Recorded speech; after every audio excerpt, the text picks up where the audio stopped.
एक साथ विस्थापित होगा, हम गारंटी दे रहे हैं। इतना जोरदार इन लोग ठोकाई होगा, इतना कंपनी वाला एकदम ऐसा ठुकाई होगा कि बाप रे बाप और माई रे माई यही आवाज निकलेगा। डुमरी के विधायक टाइगर जयराम महतो आज निर्मल महतो जी के जयंती पर हजारीबाग से ऐसा दहाड़ मारे हैं जिसे सुनकर के कंपनी वालों की सिट्टी पिट्टी गुल हो जाएगी। बिना देरी किए हुए ले चलते हैं आपको टाइगर जयराम महतो जी के पास, सुनाते हैं उनका तगड़ा वाला दहाड़, फिर उसके बाद हम चर्चा करेंगे।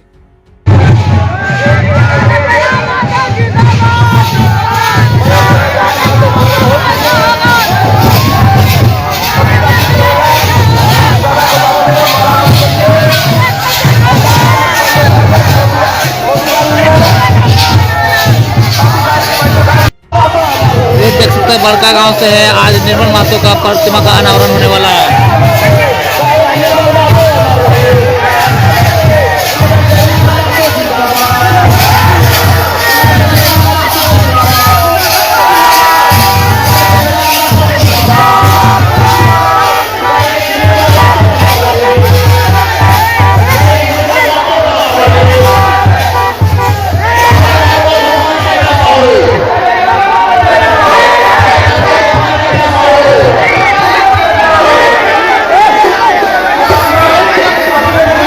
पागलपन देखिए, ये है बड़का गांव विधानसभा के अंतर्गत। आज निर्मल महतो प्रतिमा का अनावरण है, वहीं पे जयराम महतो पहुंचे हुए हैं।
सिस्टम माने आईएएस और आईपीएस की जो व्यवस्था है ब्यूरोक्रेट्स की, वो किसे बचाएगी?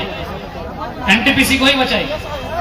अगर एनटीपीसी और रैयतों में अगर उनको एक को चुनना होगा तो एनटीपीसी को चुनेगी बचाने के लिए। अच्छा एक बात बताइए, ये पुलिस का व्यवस्था कहाँ हुआ था? ईस्ट इंडिया कंपनी को घेरने मैंने रक्षा के लिए कि भाई ईस्ट इंडिया कंपनी जब जमीन लेगी और लोग उसका विरोध करेंगे तो उनको लाठी मारेंगे। इसी उद्देश्य के साथ बना ही था Indian Police Act. Indian Penal Code, जितना भी कानून बना था वो ईस्ट इंडिया कंपनी को सुरक्षा देने के लिए और उनके अधिकारियों को। अभी एक बात बताइए, अगर डीसी के कहने पे 50 को गांव वाला को कोई मार दिया तो कोई फर्क पड़ेगा? कुछ फर्क नहीं पड़ेगा। डीसी का आदेश हुआ, 50 को गांव वाला धरना में बैठा था, आपने उसे मार दिया, लाठीचार्ज कर दिया, फर्क नहीं पड़ेगा। लेकिन 50 गांव वाला मिलकर अगर एक डीसी को मारेगा तो फर्क पड़ेगा। पूरा गांव में पुलिस आएगा और 50 की जगह 500 के घर का आदमी को उठा के ले जाएगा, क्योंकि वो व्यवस्था ही बनी थी कि उनके अधिकारियों को बचाना है, इसीलिए पुलिस बनाया है। लेकिन दुर्भाग्य इस बात का है कि लोकतांत्रिक व्यवस्था में भी उसी व्यवहार को दोहराया जा रहा है। कलेक्टर माने क्या होता है? कलेक्ट माने कि हमने बोला है, कलेक्ट माने डाटा कलेक्ट, कोई सामान के कलेक्ट करना, कलेक्ट माने इकट्ठा करना। तो जो कलेक्टर अभी है उसका काम होता था लगान इकट्ठा करना। उसके बाद वो कमिश्नर होता है। कमिश्नर माने क्या था कि कलेक्टर जो सामान इकट्ठा करके लाके देता है उसमें कमीशन लेके उसको ब्रिटेन भेजना। तो वो व्यवस्था हमारे पास आज भी है। तो आज भी बोल रहे हैं, अगर उनको एक को चुनना पड़ेगा तो उसी व्यवस्था के जिसके वो अंग रहे उन्हीं को चुनेंगे। तो अब क्या करना होगा? हमको कागज कलम से भी सशक्त रहना होगा। विनोद बाबू इसलिए लड़ पाए क्योंकि वो वकील थे। भारत की आजादी को भी आप देखिएगा, आज ठीक है आप बोलते हैं कि हम जान दे देंगे, हम लड़ लेंगे, लेकिन याद रखिएगा भारत की आजादी में जितने बड़े नेता थे, महात्मा गांधी रहे, सरदार वल्लभ भाई पटेल रहे, पंडित जवाहरलाल नेहरू रहे, नेताजी सुभाष चंद्र बोस रहे, बाल गंगाधर तिलक रहे, कोई भी रहे, वो पढ़े लिखे लोग। महात्मा गांधी बैरिस्टर थे, पंडित नेहरू बैरिस्टर थे, सरदार पटेल बैरिस्टर थे, बाल गंगाधर तिलक शायद गणित के शिक्षक थे, मैथ के टीचर थे, और नेताजी सुभाष चंद्र बोस आप सभी जानते हैं आज के डेट में जो आईएएस की पढ़ाई होती है उस परीक्षा को पास करने वाले शख्स थे। इसलिए आप जिस लड़ाई को लड़ने जा रहे हैं इतना आसान नहीं है, क्योंकि आप टुकड़ों टुकड़ों में बटे हुए हैं। अगर एक दिन में विस्थापन होता, धनबाद में भी, बोकारो में भी, बड़का गांव में भी, तो बवाल होता। इन लोग चालाक है। 6 महीना बाद अगर आज केरेडारी में विस्थापित किया जोरदार गांव को, तो 6 महीना बाद इन लोग बड़का गांव में किसी गांव को विस्थापित करें। अगर एक दिन में धनबाद, बोकारो, गिरिडीह अगर सब जगह विस्थापित करते हैं, ऐसा क्रांति आती कि लोग धूम दबा के यहां से भाग जाते। लेकिन आप भी जानते हैं ये लोग सिस्टम चलाने वाले हैं, इनका दिमाग बहुत ही महीन है, ये आहिस्ता आहिस्ता करते जाए। वो मुर्गी वाला नहीं कहावत, अरे पोल्ट्री मुर्गिया किने जाए तो जे मुर्गिया के काटे के टाइम आवा है पॉइंट कर रहा है, वह मुर्गिया का गुत्र जे मुर्गिया के काटे के टाइम आवा है सेह मुर्गिया गगुआ और बाकी सब चुपचाप रहा। वही हाल आज विस्थापित का है, वही हाल आज झारखंड की समस्याओं का है। अगर एक टाइम हम बोल रहे हैं सिमरी रहे, झरिया रहे, बागमारा रहे, बोकारो रहे, रामगढ़ रहे, मांडू रहे, केरेडारी रहे, बड़का गांव रहे, अगर एक दिन में विस्थापित करेंगे ना कंपनी तो पूरा झारखंड में बवाल होगा, पूरा झारखंड में आग लगेगा और इन लोग एक नंबर करके यहाँ से भाग जाएगा। लेकिन लोग चालाक है, एक एक करके करता है ताकि हमको जब दर्द हुआ है अगला जश्न में डूबा हुआ है, जब उसको दर्द होगा मेरा जश्न का टाइम आएगा, हम उस दर्द को भूल चुके होंगे।